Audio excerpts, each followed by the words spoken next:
अरे भैया बहन, आज का दिन मंगलमय हो। कक्षा अष्टम सिविक्स पाठ 3 संसदीय सरकार क्यों और कैसे, आज इसी को हम लोग पढ़ेंगे। देखिए, कुछ नए शब्द आते हैं जैसे निरंकुश या स्वेच्छाचारी। जो नियम या तर्क से बाधा नहीं हो उसी को हम निरंकुश कहते हैं या स्वेच्छाचारी कहते हैं। मताधिकार, चुनाव में मतदान करने के अधिकार को मताधिकार कहते हैं। गण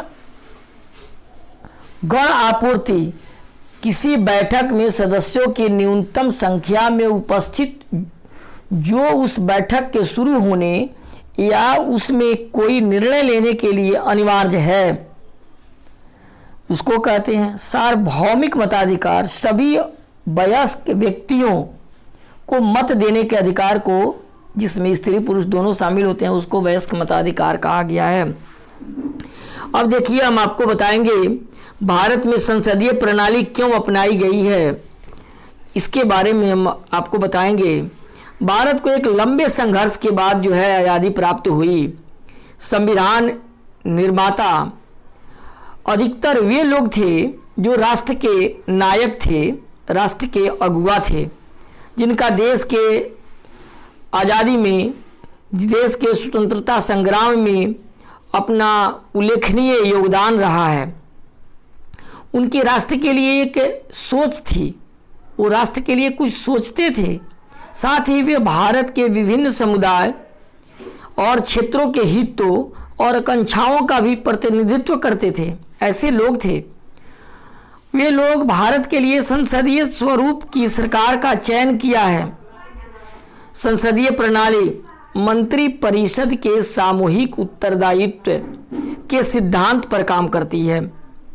इसमें राष्ट्रपति द्वारा ऐसे दल या दलों के नेता को सरकार बनाने के लिए आमंत्रित किया जाता है, बुलाया जाता है, जिससे सरकार बनाने के लिए लोकसभा का समर्थन प्राप्त हो। भारत में संसदीय प्रणाली की सरकार को अपनाने के लिए कई कारण हैं जो निम्नलिखित हैं। पहला, संविधान का निर्माण करने वाले लोग ब्रिटेन में लागू संसदीय लोकतंत्र की व्यवस्था से प्रेरित थे, उनसे उनको प्रेरणा मिली थी। दूसरा, संविधान निर्माता भारत में 1919 और 1935 के अधिनियमों द्वारा स्थापित संसदीय संस्थाओं की कार्य प्रणाली से भली भांति परिचित थे। संसदीय प्रणाली उत्तरदायी होती है।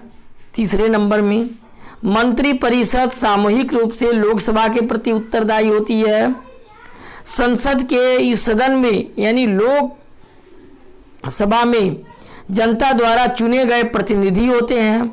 इसीलिए सरकार या मंत्रियों के निरंकुश या स्वेच्छाचारी होने अथवा तानाशाही की स्थापना करने की कोई संभावना नहीं होती है, ताकि प्रत्येक 5 साल पर ये जनता के चुने हुए प्रतिनिधि होते हैं, इनकी सदस्यता समाप्त हो जाती है। संसद अनेक प्रकार से मंत्रियों पर अपना नियंत्रण बनाए रखती है।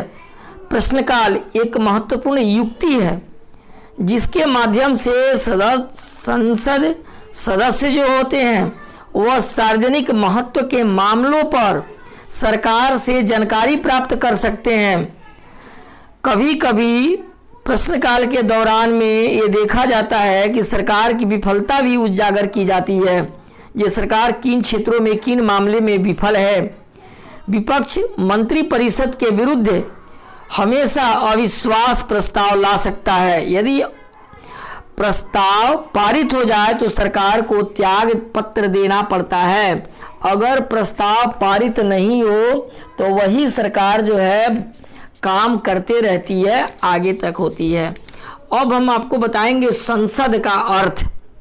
संसद कहते हैं, देखिए, लोकसभा और राज्यसभा, एक कहिए कि राष्ट्रपति, लोकसभा और राज्यसभा, इन तीनों के संयुक्त रूप को हम संसद कहते हैं। इन तीनों के संयुक्त रूप को हम संसद कहते हैं। हम लोकसभा और राज्यसभा को संसद नहीं कह सकते, अधूरा हो जाएगा, उसमें राष्ट्रपति का भी रहना अनिवार्य है। भारत में संघीय विधायिका को संसद कहा जाता है। देश में कानून बनाने, उसमें परिवर्तन करने का अधिकार संसद के पास ही है। संसद के पास संघीय कार्यपालिका अर्थात जो है संघीय मंत्री परिषद पर नियंत्रण की शक्ति भी निहित है। संविधान में कहा गया है कि भारतीय संघ के लिए एक संसद होगी जिसमें राष्ट्रपति और दो सदन का मतलब हुआ लोकसभा और राज्यसभा, जिसके नाम से लोकसभा और राज्यसभा होंगे, ये मिलकर बनेगी संसद। अतः संघीय संसद राष्ट्रपति के बिना अपूर्ण हो जाएगा। हालांकि राष्ट्रपति संसद के किसी भी सदन में नहीं बैठते हैं, किंतु वे किसी भी सदन की बैठक या दोनों सदनों की संयुक्त बैठक को संबोधित कर सकते हैं और संसद में अपने संदेश भेज सकते हैं। इसके अलावा संसद द्वारा पारित कोई भी विधेयक राष्ट्रपति से अनुमोदित प्राप्त होने के बाद ही कानून बनता है। अगर राष्ट्रपति से अनुमोदन नहीं प्राप्त हो तो कानून वह नहीं बन सकता है। इसीलिए उसमें राष्ट्रपति को अहम कड़ी माना गया है। तो आज के लिए इतना ही। धन्यवाद।